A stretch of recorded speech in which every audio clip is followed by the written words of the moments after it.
Dạ, thì em cũng có một cái bà bạn thì bà cũng đi ở trên chùa đó, rồi bà mới gọi xuống cho em là em đi đi chùa ở cái chùa gần chỗ nhà em đó. Thì bà gọi xuống, bà nói bữa nay có ông thầy Võ Hoàng Yên về chùa Việt Nam chữa bệnh, chị có muốn đem cháu chị lên thì chị chở lên. Đó thì tôi nghe vậy tôi mới gọi cho mẹ nó thì mẹ nó nói với thì tôi trên đường tôi về, tôi dưới chùa tôi về thì tôi qua tới bển thì tôi hỏi nó có chịu đi hay không. Thì mẹ nó nói là nói nó thì nó không chịu đi, mà mẹ nó nói là đâu con ơi, con đi thử đi, biết đâu lên trển thầy chữa rồi con đứng gì con đi được là sao. Thì chắc nó cũng nằm lâu quá và nó cái giò nó là giò đi, nó là giò nó làm, mà nó thằng nó làm ra tiền lắm. Rồi cái nó mới thôi nó cũng chịu, nó đi mà nó cũng không có vui. Mình đi lên trển thì tháng đó trời còn lạnh lắm, mà bắt nhỏ ngồi ngoài xe đâu có cho vô chùa đâu. Rồi nó cứ chảng hoài, cái ngồi cái nó bớt người, cái nó kêu đem thôi đem vô đi, đem cháu vô. Rồi cái ổng kêu để trên cái bàn của ông chữa đó, cái ghế đó, thì bắt cái nhỏ ngồi đó thì khum cái lưng xuống, rồi gục cái đầu xuống. Thì ông hỏi nó bị cái gì, thì nó nói là nó bị đụng xe, rồi nó gãy cái xương cổ gì, cái đốt thứ 5 thứ 6 gì đó, nó kể ông đàng hoàng. Chị lúc Thì đó lúc đó chị có thưa chị lúc đó chị có ở gần đó không? dạ tôi có mặt, tôi đứng đó luôn. Dạ. Tôi với mẹ nó đứng đó tại đó luôn. Thì coi cháu mình nó đâu có nhúc nhích được đâu, mà mình bỏ nó rồi buổi đâu rồi người ta sơ ý rồi nó té xuống rồi đâu có ai đỡ, thì mình phải đứng đó chứ. Mà đứng đó mà đệ tử của ông thầy đó không có cho mình lại gần, thì cũng đứng hơi xa xa chừng 2 thước gì đó. Rồi cái ông dỗ, mà ông mở cái beo lưng của nó ra, là cái beo mà của bác sĩ băng cho nó lại đó. Thì ông mở ra, ông dỗ nó binh, mà cái thằng nhỏ bệnh mà nó đâu có sức có gì đâu anh. Tay chân nó giờ nó ốm nhôm ốm nhách, nó đâu còn sức đâu, mà ông dỗ nó binh. Rồi á, gọi á thì đệ tử ông xô ra nói để cho thầy chữa. Rồi thấy thằng nhỏ tay chân nó dỗ hồi nhỏ xui xị luôn. Cái mẹ nó nói con tôi chết rồi. Cái cũng đẩy ra nó để cho thầy chữa. Rồi cái dòm nó cũng vậy nữa. Cái mẹ nó nhào lại nói con tôi chết rồi. Cái lật nhỏ lên thì nhỏ chết rồi. Nhỏ chết rồi cái mới gọi xe cứu thương lại chở đi lên nhà thương. Thì có ông thầy chùa ở Khoan chị, đó. cái chị nói rằng là vỗ mà cái anh Cường đó chết thì trước đó thì anh ấy có kêu lên hay là có biểu hiện mặt là đang bị như thế nào hay không thưa chị? Mà dạ không anh, tại vì nó yếu lắm, nó không có cái sức để mà nó nói, với cái tay chân nó đâu có dở được đâu. Rồi thành ra đó là nó không có nói gì hết trơn, mà dỗ nó như vậy đó. Mà khi mà nó chết rồi mình cũng không hay thấy tay chân nó sụi lơ xuống dưới đó, là mình mới biết là chắc cái thằng này nó mệt lắm hay là nó chết gì rồi. Rồi mới la lên đó, là mới đỡ nhỏ lên đó, thì nước mắt nó ra 2 hàng. Nó không có còn nói chuyện gì nữa hết á. mà Nó ra 2. thế thì trước khi tới hoặc là mấy ngày trước đó thì anh ấy cái sức khỏe lúc đó có bị khác thường hay không? Dạ không, thì nó cũng vậy đó, ngày nào thì nó cũng vậy. Nhưng mà điều cái sức khỏe của những cái người mà nó nó nằm liệt như vậy đó, thì anh nghĩ đi mấy năm trời mà thì nó đâu có sức đâu. Thì ở nhà thì mẹ nó là cũng giống như người y tá mà để săn sóc cho nó, rồi chở nó qua chở nó lại, rồi nó đi tiểu đi tiêu ha, bất cứ làm một cái gì, đút cơm đút gì cũng phải đút cho nó. Nhưng mà nó có một cái là cái đầu óc nó sáng suốt, từ cái cần cổ đó, cái ngực nó trở xuống á thì nó không biết cái gì hết á. Nhưng mà từ cái cần cổ, cái ngực nó trở lên á thì nó còn nói chuyện được, nó bình thường giống như mình thôi, nó không có lẫn lộn gì hết á. Tức là hai tay của anh ấy vẫn hoạt động bình thường. Cái hai tay nó hoạt động nhưng mà nó dưới cái còm, cái còm thôi, chứ cái mấy cái ngón tay thì không có cử động được. thì anh bấm cái lắc tháp lên đó, thì hai cái tay nó quẹt hai cái cùi tay đó thôi, chứ nó hai mấy cái ngón tay nó không có cầm gì được hết á, mà nó là nó chơi đó được. Dạ. Đầu óc nó thông minh lắm, như là thường như hồi lúc mà nó chưa có bị cái việc đó, như là máy móc ở nhà nó gắn sao nó rồi sao cháu nó kéo rồi trục chặt đồ đó, thằng em nó làm không được, rồi hỏi nó nằm đó rồi nó chỉ cộng nào gắn ở đâu nó chỉ làm được, mà nó không có quên, nó không có lẫn lộn cái gì, chứ nó nói chuyện giống bình thường giống như mình thôi à, mà chỉ có cái là nằm một chỗ không có nhúc nhích được thôi. Dạ. Chỉ có hai cái tay là dở lên dở xuống được, đầu óc thì thông minh, nhưng mà Dạ. Vậy thì người... chị kể tiếp tục cái đoạn mà anh ấy vừa mới chết thì vừa bị cái thì gọi đi nhà thương thì như thế nào ạ? Ai là người gọi? Ai là người gọi cảnh sát ạ? Ai là người gọi nhà thương? Ở trong chùa đó, lúc đó mình cũng hoảng hốt rồi, không biết trong chùa ai gọi anh Lâm, không biết trong chùa ai gọi hay là thằng em nó gọi, mình cũng không biết, lúc đó quýnh này.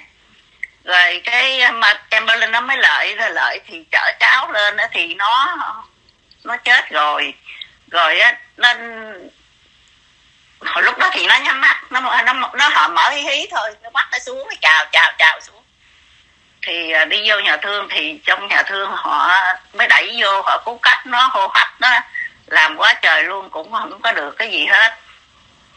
Thì lúc đó thì trong bệnh viện mới kêu mẹ nó vô, nói là không có cứu được nữa, rồi mới thấy nó mở mắt ra, cái tôi mới lại tôi vuốt mắt nó, nói cô Hai là cô Hai vuốt mắt Cường nha Cường, mà nó không có nhắm.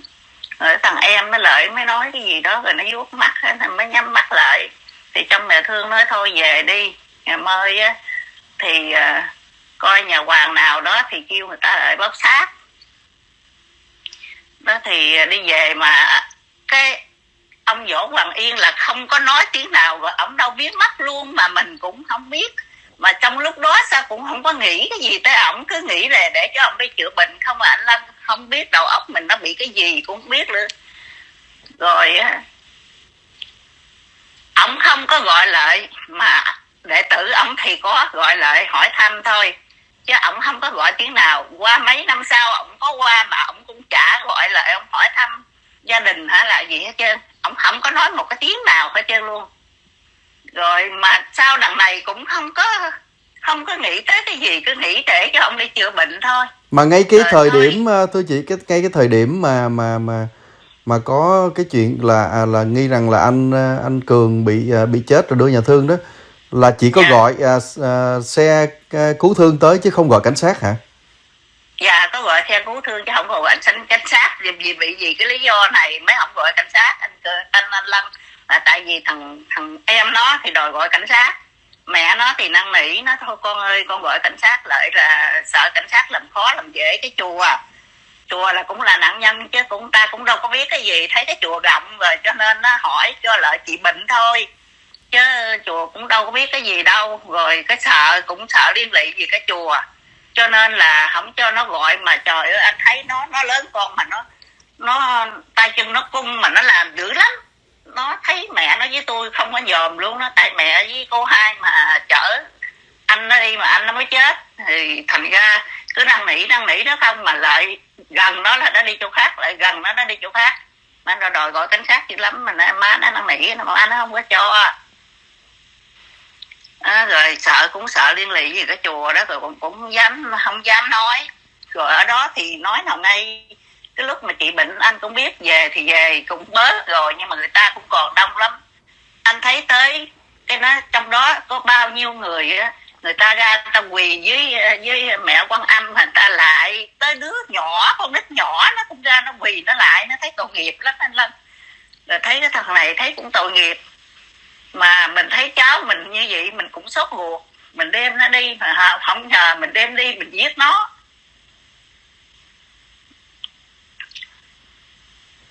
Dạ. Thấy cũng đau khổ.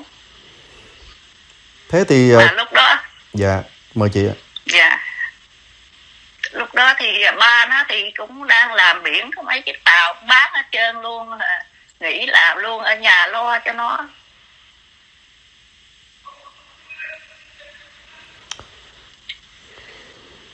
Rồi Tại rồi cái lúc đó thì nó nào ngay ra thì cái lúc đó là năm 2005 hay gì chơi tại trận bão đó, thì nó nói là để nó đi làm về nó chỉ đi chạy bão với bạn nó, thì ba với mẹ nó không cho, nó thôi đi chạy xe về nhà đi chung với người ở nhà.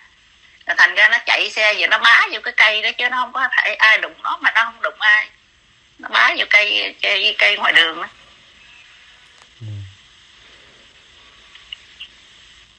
Rồi sau khi mà anh Cường qua đời thì chị còn liên lạc với gia đình, hay là có cái vấn đề bị sứt mẻ về tình cảm với gia đình, đặc biệt là với mấy người em của anh em của anh Cường hay không ạ? Dạ không có anh. Có thằng cháu đó thì nó giận thôi, chứ còn gia đình thì tại vì tôi với nhà của em tôi đó thì ở cũng gần đây, cũng như giống chạy xe qua cái đèn xanh đèn đỏ qua ngang cái đường thôi à. Mà chị em thì cũng không có gì hết trơn á. Thì đi qua thì mẹ nó nói là thằng Thắng ở trong phòng á. Hỏi thế thằng Thắng đâu, thì nói thằng Thắng ở trong phòng, thì coi cái mình nhìn coi sắc mặt cháu mình nói làm sao. Thì cái hôm đó đó, tại vì cô Lộc cô cũng quên là cô kể cho anh nghe là cô cũng nằm trên bao, cô thấy cậu Cường. Cậu thấy cậu Cường á thì cũng giống như là không có biết nó chết, thì cứ hỏi nó cũng giống như là hồi lúc mà nó còn đó thì nó chơi stock đó, thì mẹ nó cũng có một số tiền ít ít vậy thôi, rồi cũng mượn tôi bỏ vô cho nó chơi, cho nó cái đầu nó thoải mái. Tại vì như nó con người ta nằm một chỗ mà anh thấy tối ngày mà cứ nằm một chỗ không chịu gì nổi. Rồi cái hỏi nó con cho mẹ cái số gì đó, tôi cũng không hiểu cái gì. Cho mẹ đi rồi đặng mẹ lấy tiền để trả cho cô hai. Cái nó nói chưa tới lúc, chừng nào tới lúc thì mẹ biết à. Nó nói vậy thôi. Rồi cái mẹ nó nói vậy thôi, rồi mẹ nó giật mình rồi cái thôi luôn. Hình như là anh Cường còn một người chị nữa. Có người chị, nó có người chị gái, rồi tới nó ngay chính giữa, rồi tới thằng em Út. Người chị, ý kiến của người chị về tất cả cái vụ việc này theo chị biết như thế nào? Thì nói nào ngay, thì nói với thằng em nó thì một ý là cũng giận, đòi gọi cảnh sát, đòi làm nó cũng, tụi nó cũng làm dữ lắm. Nhưng mà mẹ nó với ba nó cứ năn nỉ, rồi thành ra nó cũng không làm gì. Rồi sau khi này rồi từ từ rồi nó cũng dần dần thì nó cũng nói chuyện lại với tôi với mẹ nó, chứ thằng đầu nó giận dữ lắm. Đầu nó giận hai người nó không thèm vào mặt luôn à. Cái thằng trai đó thì con nhỏ gái thì nó không có đi, nó thì nó thành nó cũng không có, nó thì con gái nó cũng không có làm gì nhiều, nó cũng giận thôi. Bao nhiêu lâu sau thì cái quan hệ mọi người mới bình thường được trở lại chị ạ?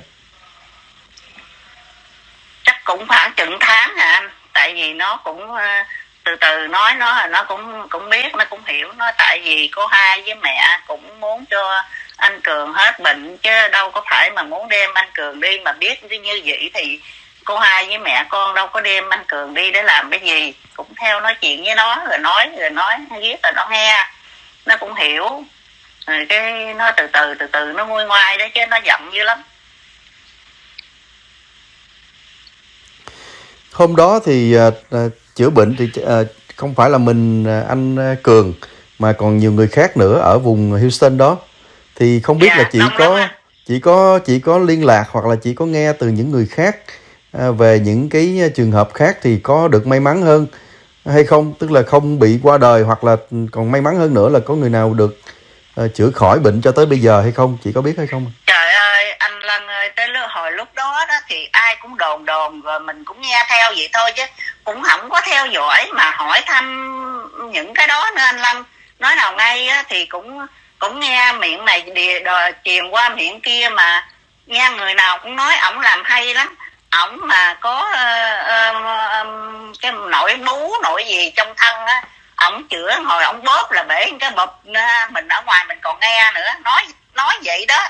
Rồi thành ra đó, rồi thôi thì mình thấy gì mình cũng thấy cháu mình cũng xót ruột.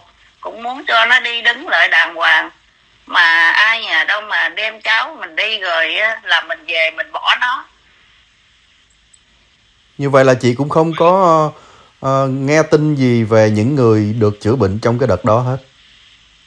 Dạ không, tại vì cũng có cái bà bạn đó thì bà đi, bà cũng cũng quen với ổng đó, bà đi vô đó cái bà nói như vậy đó, rồi mình chở cháu lên thôi, chứ không cũng nói nào ngay ra. Sao mà lúc đó cũng không có theo dõi cái ông này ông trị bệnh như thế nào, mà cứ nghe người ta đồn là ông này ông giỏi dữ lắm, ông giỏi dữ lắm, đi đâu cũng nghe cái tiếng ông này hết trơn á.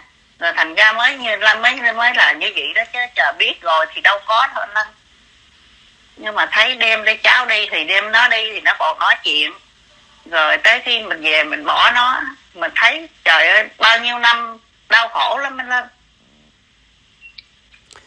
Sau cái ngày hôm đó thì chị có quay trở lại chùa đó, hoặc là có nói chuyện lại với những người trong chùa để mà tìm hiểu, hay là nghe lại thông tin, hay là họ liên lạc với chị để cho biết thông tin gì không? Dạ thì bên chùa thì liên lạc với mẹ nó thôi, chứ không có liên lạc với tôi. Thì nói là cũng giống như cái đám của ma của thằng cháu đó, thì thôi để cho chùa lo. Thì mẹ nó với ba nó nói thôi con của con chết rồi thì cái đám tang của nó thì con lo. Nhưng mà thầy nói cũng giống như thầy đi tụng kinh cho cháu thì cũng mang ơn thầy, chứ bây giờ cũng phải để cho chùa lo. Thành ra ở ngoài đằng này em của tôi lo hết, còn cái tụng kinh đó thì chùa cái ngày nào cũng tụng, mà nói không ai thấy mấy ông thầy thấy cũng tội nghiệp đi hết chùa luôn á. Bởi vì người ta thấy người ta nói ủa cái ông này con ông mất mà ông rước mấy ông thầy ở chùa Việt Nam này, ông này cũng dữ ha.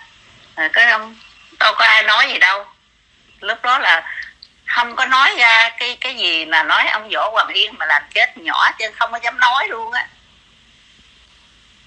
Chị bản thân chị thì không tới chùa đó, thí dụ như những dịp lễ Tết thường thường người ta cũng vẫn hay tới chùa. Dạ ở dưới này thì cái chùa mình đi quen rồi, mình đi là đi cái lúc mà cháu mình mới mất thì có đi anh, có đi. Nhưng mà thì mấy ông thầy lúc chữa thì không biết có mấy ông thầy ở đó không, thì mình cũng tại đông quá mình không có nhìn được.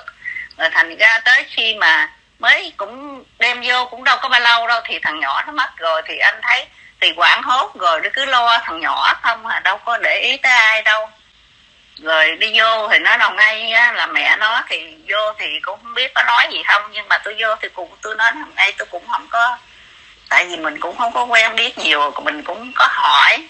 Rồi tôi đi thì tôi đi cái chùa là ở dưới Dickinson không à, tôi không có đi chùa ở trên Bel Air, tại vì Bel Air nó xa nữa, mà đi rồi kẹt xe này kia cái nọ nó khó khăn, rồi thôi đi chùa ở dưới này, không có đi chùa trên kia. Thì lúc mà cháu mới chết á, thì thầy ở trên đó kêu đem cốt về trển á, thì thiêu thì đem cái cốt về đó thì cho thầy tụng kinh rồi á. Thì mẹ nó nói là thầy ơi ở đây nó xa xôi quá, thôi con có cái chùa ở gần con thì để con đem con về đó để cho con đi nó gần. Thì ông nói như vậy thì cũng được, thôi gửi cho thầy tấm hình để thầy để đây, rồi để thầy cũng cúng cho cháu. Thì nó cũng làm như vậy. Thì mấy tuần đầu thì cũng có đi dưới này rồi cũng đi lên trên đó. Thì sau 49 ngày á, thì từ từ thì nó cũng giãn ra, cũng không đi nhiều, đi ở dưới này không à, tại vì cái cho nó cái cốt nó để dưới này rồi thành ra đi dưới này. Anh Huỳnh Quốc Cường qua đời thì nhiều năm sau thì chị Huỳnh Xuân Lộc gần đây mới lên tiếng một cách công khai nói về cái chuyện như vậy. Thì không biết là chị Huỳnh Xuân Lộc có liên lạc, có nói chuyện với chị trước khi mà chị ấy lên tiếng hay không? Lúc mà chị nghe được cái câu chuyện của chị Huỳnh Xuân Lộc, chị có biết trước hay là chị bất ngờ, và chị nghĩ sao ạ? Bất ngờ anh, tôi bất ngờ là tại vì á, là bữa đó ở trong Tắc Cậu này là ở Gạch Giá mà cháu nó ở trong Tắc Cậu á, nó mới gọi ra, nó nói dì hai ơi, con nghe cái tiếng ở trên đài giống tiếng M3 quá mà không có thấy hình, mà có cái hình này chắc hình của anh Cường đó. Anh dì hai mở lên á, rồi hỏi chứ mở cho cái gì, rồi nó mới chỉ tôi mở lên, nó chỉ tôi mở trong cái phone á, rồi tôi mới coi, tôi coi rồi tôi mới thấy như vậy đó, là tôi coi hết cái clip đó rồi tôi mới gọi về bên bệnh cho cô Lộc. Tôi nói ủa bữa nay mở lên đài phỏng vấn đó hả, cái rồi nó nói thì nói nào ngay ra anh Lân ơi, cái này mà nếu mà không có vợ chồng chị Hằng mà lên tiếng trước đó thì ở đây chắc cũng không có làm cái gì hết trơn á. Nó làm sao trong cái đầu mình nó không có nghĩ được cái gì hết trơn. Lân là lúc mà cái thằng cháu mình nó mất rồi cái là mình chở đi rồi, cái đầu óc mình nó không còn nghĩ được cái gì nữa hết trơn á. Rồi trong mấy năm sau rồi con người mình nó giả dự cứ nghĩ tới nó mà tại mình đem nó đi nó mới như vậy. Rồi mình cứ nghĩ cái lỗi đó là lỗi của mình. Rồi thành ra với nói thì nói ra cũng gia đình nào nó cũng có cái cảnh của gia đình đó. Tôi thì cũng có 2 đứa con nó cũng mất như vậy. Nó mất rồi thằng thì nó ngủ luôn. Rồi anh thằng thì đi chơi thì mất. Rồi thành ra đầu óc nó cũng không được tỉnh táo anh Lân.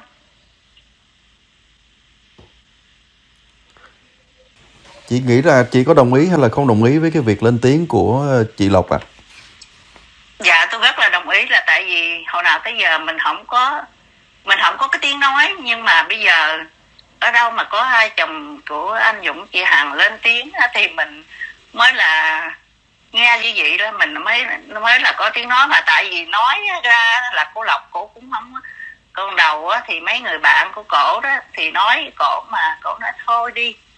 Rồi hai chồng anh 14 hay gì đó mới gọi qua anh hay gì sao đó, rồi là mới có chuyện này lên đó, chứ không thôi là mà mấy người bạn đó hồi đó cũng đâu có biết là thằng này mà ông Võ Hoàng Yên ổng chị chết đâu. Mấy người đó không có biết, không ai biết hết trơn á, tại vì không có nói. Thì sau này đó là mới cái chuyện của anh Dũng lên đó thì rồi là cô Lộc cô nó mới nói với mấy người bạn đó mới biết thôi, chứ đâu có biết đâu, không có ai biết hết. Thì cũng mới gần đây được chị Lộc giới thiệu để mà liên lạc qua với chị để mà hỏi chị của ngày hôm nay đó. Thì cũng qua chị Lộc cũng được biết rằng là chị cũng sẵn sàng lên tiếng, mà còn khác chị Lộc ở chỗ là chị Lộc thì cũng còn e ngại, cho nên là không có muốn gọi là để cho thấy hình ảnh, mà chỉ có được nói tiếng nói thôi. Còn chị thì không ngại cái vấn đề đưa hình ảnh lên. Chị có thể cho biết tại sao?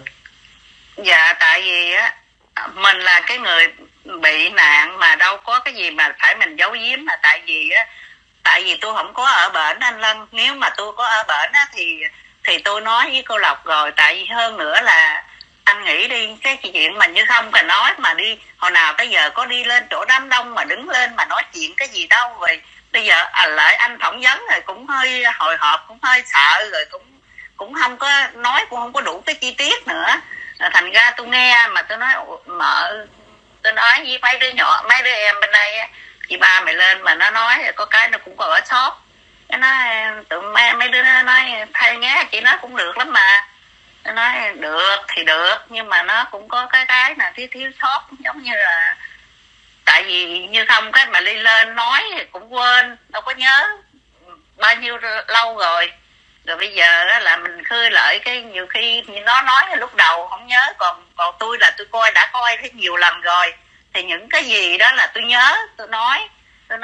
Tôi cũng có nói với cô Lộc, tôi nói mở nói cũng còn sót đó, chưa có đủ đó, nó biết. Nhưng mà lúc mà nó nói mà nó không rung đó là nó mừng rồi.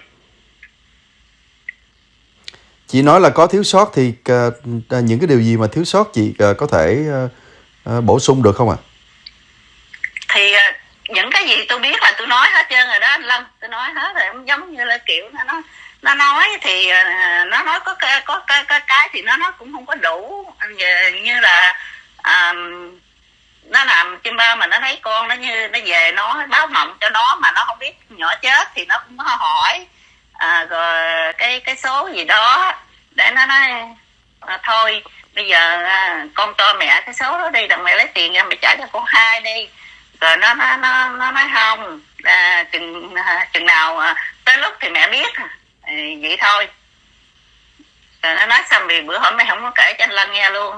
Nó nói trời ơi trời, nói nhiêu đó được là cũng quý lắm rồi.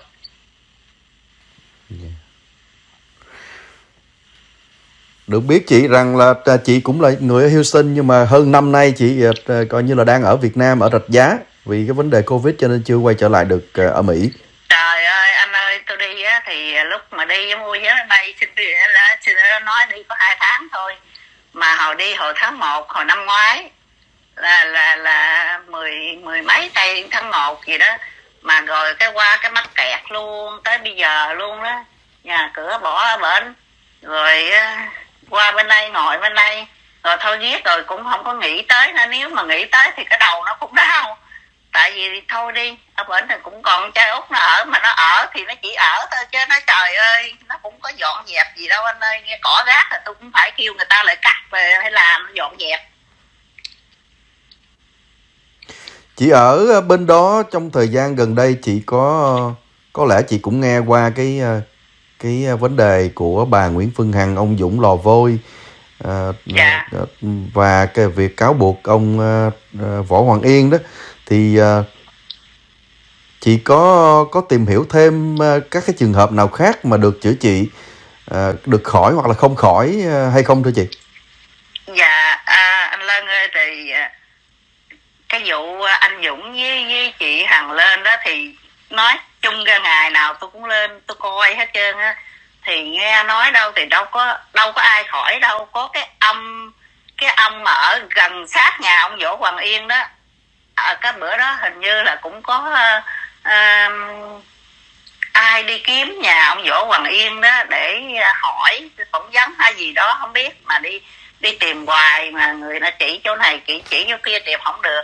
Sao cái gặp cái ông đó, ông lội bộ cái mới ghé ngang hỏi ổng, thì ổng nói cái nhà ổng ở gần cái nhà ông đó, ổng mới dắt lại đó, mà ổng nói quá trời luôn. Ông nói dữ lắm, ông nói có chữa cho ai được ở đâu, nói vậy thôi có chữa cho ai được đâu, có ai lại kiếm ổng được đâu. Lợi thì ổng đâu có ở nhà đâu, ổng ít có ở nhà lắm, mà ông này ổng nói dữ lắm, ổng nói nhiều lắm, ổng nói gì vấn đề của ông Võ Hoàng Yên ổng nói nhiều lắm, ông quan sát bên nhà ổng.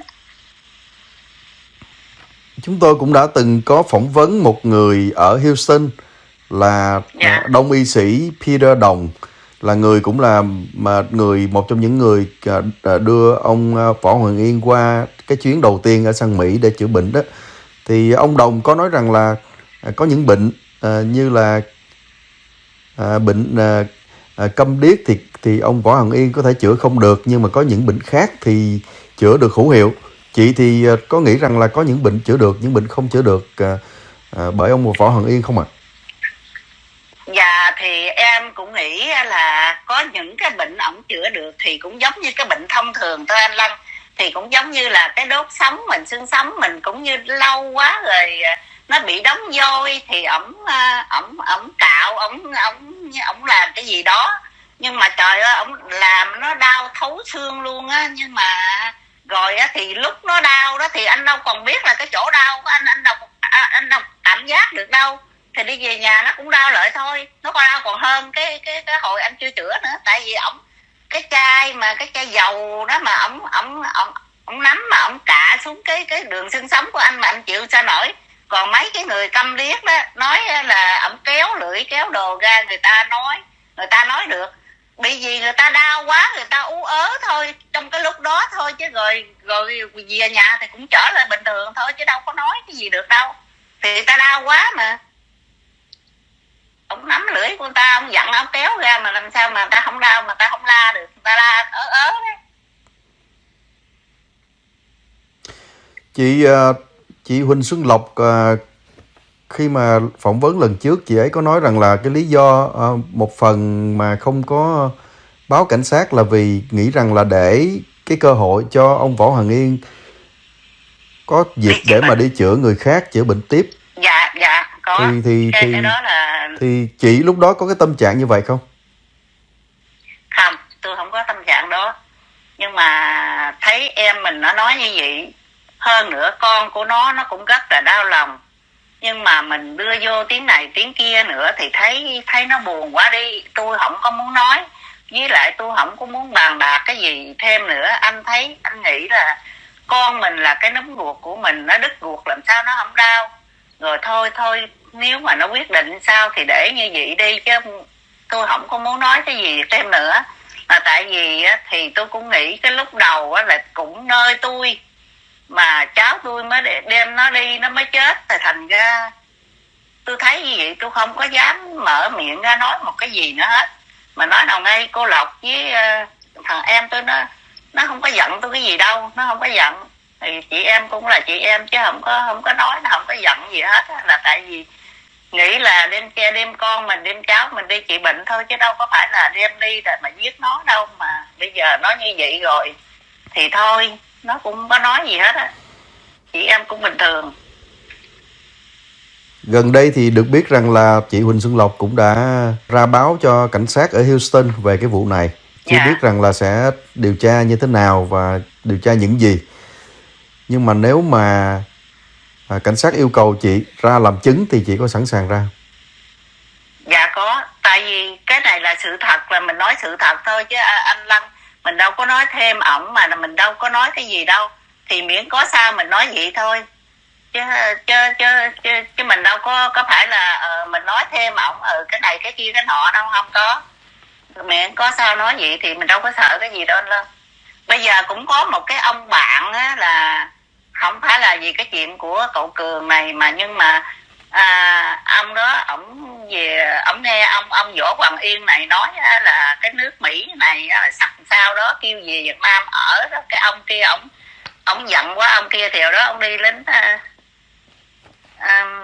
ông là người nhái, ông giận quá ông tố cáo ông Võ Hoàng Yên luôn. Là lúc đó là ông tố cáo trước mấy năm rồi đó, ông có tố cáo. Ông nói bây giờ mà kêu ông ra làm chơi, nó hỏi ông ra luôn. Tức là ông đó cũng có người nhà chữa bệnh không khỏi hay là như thế nào ạ? Không, cái đó là ông nghe ông Võ Hoàng Yên nói cái nước Mỹ mình nó sắp sao đó. Là cái bữa đó thì nghe về nhậu thì nói vậy thôi, chứ tôi cũng không để ý nghe mà nói. Rồi cái là ông kia ông nổi bạo lên, cái là ông về ông tố cáo ông Võ Hoàng Yên.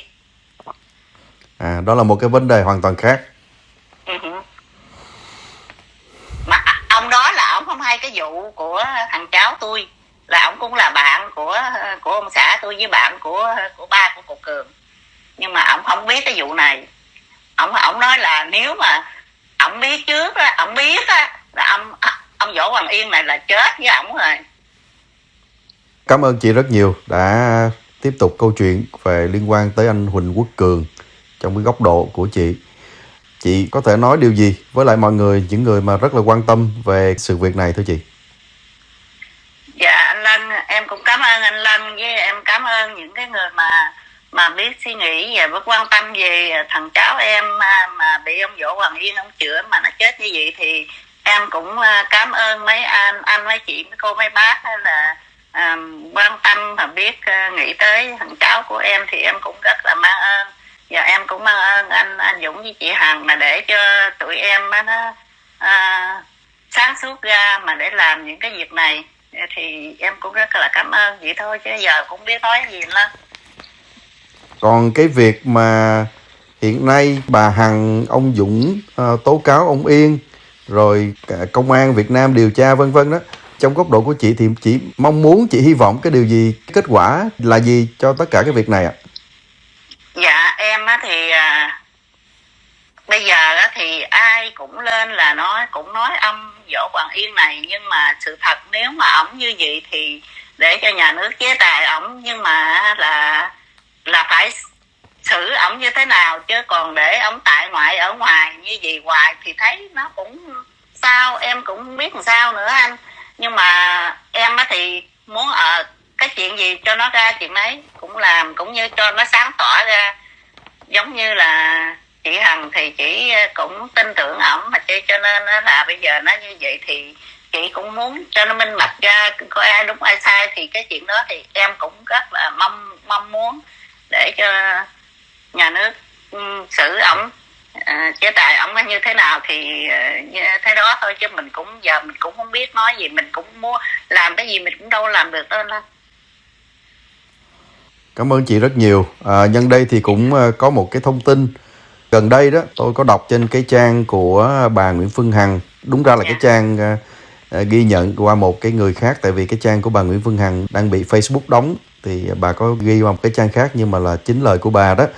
Thì bà có nhắc lại cái vấn đề của chị Huỳnh Xuân Lộc, nói rằng là chị Huỳnh Xuân Lộc có gọi nói chuyện với bà Hằng, và bà Hằng nói rằng là chị Huỳnh Xuân Lộc nói là bị có người của ông Võ Hoàng Yên hoặc là những người ủng hộ cho ông Võ Hoàng Yên đe dọa, chửi bới vân vân đó. Tôi có liên lạc với chị Huỳnh Xuân Lộc để hỏi ra làm sao. Giờ đây thì chị ấy không có muốn xuất hiện lên tiếng nữa, tại vì cũng rất là e ngại người khác nói tới nói lui. Nhưng mà thực ra chị cũng có nói rằng là không có, cho tới nay thì chưa có ai trực tiếp gọi điện thoại tới để mà đe dọa hoặc là chửi bới chị ấy một cách trực tiếp. Tại vì thực ra cũng dễ hiểu rằng là không ai biết được cái thông tin liên lạc, số phone của chị ấy để mà gọi, để mà chửi. Nhưng mà chị ấy có nói là có e ngại cái chuyện đó. Cũng nghe qua mạng xã hội nói tới như vậy, nhưng mà trực tiếp đe dọa chị ấy thì không có. Cái chuyện đó thì tôi có thể xác nhận được ở đây. Thì cái này nó cũng khó nói lắm anh Lân. Tại vì thí dụ người thương thì người ta nói thì dễ nghe, mà còn người ta không thích thì người ta nói hơi khó nghe chút xíu vậy thôi. Vậy thì cũng xin hỏi chị trước luôn là chị có e ngại là khi mà nói lên những cái điều này rồi sẽ bị lời qua tiếng lại, hoặc thậm chí nếu như tin đồn là có những người sẽ chửi bới đe dọa chị, thì chị có e ngại cái chuyện đó hay không ạ? Dạ không anh Lân, tại vì cái gì mình nói thật là nói thật, còn mình nói mà gian dối, mình nói thêm nói bớt người ta thì cái đó mình mới sợ. Còn cái này thế đặt ví dụ mà ai có nói nặng nói nhẹ, ai có chửi bới gì mình thì tôi cũng vẫn không có nói đâu, không có lên tiếng đâu anh Lân. Tôi nói thiệt, bây giờ kệ đi, để cho người ta nói cái gì nói đi, cái đó là cái tâm mình biết anh Lân. Chứ còn mình nói, thí dụ mình nói mình tốt thì cũng chưa chắc gì người ta tin mình. Mình không có mình không có nói là cái phần của mình là tốt hay là gì hết trơn, mình không có nói. Tôi không có, bởi vì tôi cũng ở đời tôi cũng ít có nói ra những cái chuyện gì lắm anh Lân ơi. Tôi biết cái đó người ta nói không đúng, tôi cũng không nói đâu. Tôi kệ đi, ai phải ai quấy gì trước sau gì người ta cũng biết. Đâu có sợ gì đâu. Bây giờ cái chuyện đó thì cái chuyện sự thật mà cả chùa đều biết, chứ đâu phải là có tôi với cô Lộc ở đâu. Rồi có một bà bạn nữa, bà kia bà cũng, tôi cũng chở bà đi chùa đó, bà cũng lớn tuổi rồi. Bà cũng đi là bà cũng nghe đồn gì, bà đi là để bà coi. Thì bữa đó thì cũng có chỉ đi luôn, mình đi trên xe 5 người đó. Dù muốn dù không thì chị cũng là cái người, như chị cũng xác nhận đó, chị là cái người báo với lại chị Huỳnh Xuân Lộc. Chính vì vậy mà chị Huỳnh Xuân Lộc đưa con trai anh Cường tới chữa để mà dẫn tới tử vong. Nếu mà có một cái điều gì để mà nói trực tiếp với ông Võ Hoàng Yên giờ đây đó, thì chị có điều gì để nói với ông Võ Hoàng Yên một cách trực tiếp hay không ạ? Nhưng mà đặt ví dụ mà có cái gì trực tiếp đó, thì tôi cũng nói ra, thì tôi cũng nói giống y chang cái lời tôi nói với anh Lân thôi. Tại vì ông làm sao thì tôi nói vậy. Chứ tôi không có thêm bớt cái gì. Ý là muốn nói là chị có muốn nhắn vì gì với ông ấy, nếu có một cái dịp gọi là đứng trước mặt nói chuyện với nhau, thì bây giờ không có cái dịp đó, thì qua cái phương tiện này chị nói gì với ông Võ Hoàng Yên nếu ông ấy gọi là đối diện với chị? Thì nói thật với anh Lân á, thì hồi nào giờ cũng là mình không có ra cộng đồng mình nói chuyện cho nhiều, thì thành ra cái lời lẽ mình nó cũng không có được giống như chị Hằng đâu. Nói chuyện á, thì chắc nói không lợi với ông đó đâu anh Lân ơi. Mình nói mình không có cái lời ông Võ Hoàng Yên này đâu. Ông này ông thủ đoạn nhiều quá. Mình thấy nào chứ giờ mình đâu có lên mặt xã hội, với mình không có lên đi cái chỗ mà đông người mà mình đi lên rồi mình nói chuyện nói giảng rồi, thì thành ra cái lời mình nó cũng không có được lưu lót lên lên. Ra chắc em cũng không có nói chuyện gì với ổng đâu. Xin hỏi rõ hơn một chút để chị có thể dễ nói. là Dạ. chị có trách cứ ông Võ Hoàng Yên vì cái chuyện ông đã làm cho đã chữa bệnh mà làm cho anh Cường qua đời, hay là chị có muốn bỏ qua vì cái chuyện này là ông Võ Hoàng Yên là người cũng cố gắng mà cứu anh Cường cũng như nhiều người khác mà dẫn tới cái điều này, chứ không phải là cái vấn đề là cố tình hay không? Chị đứng ở góc độ nào trong cái việc đó? Chị vẫn còn trách móc Dạ. hay là chị muốn tha thứ? Dạ em á thì bây giờ là em không có tha thứ, tại vì á là ổng là ông thầy, ổng là người chữa bệnh, nhưng mà khi ổng chữa bệnh cho người ta đi vô ổng chữa thì ổng phải nhìn người ta, ổng phải coi người ta, ổng chữa mà ổng lo ổng đặt cái lưng ổng đau, ổng đánh binh mà ổng không nhìn con người ta, ổng không để ý con người ta. Ông thầy ổng chữa, thầy gì chữa bệnh mà không có để ý, không có quan tâm tới người ta, là làm cho người ta tuyệt mạng như vậy á, thì tôi đó là không có tha thứ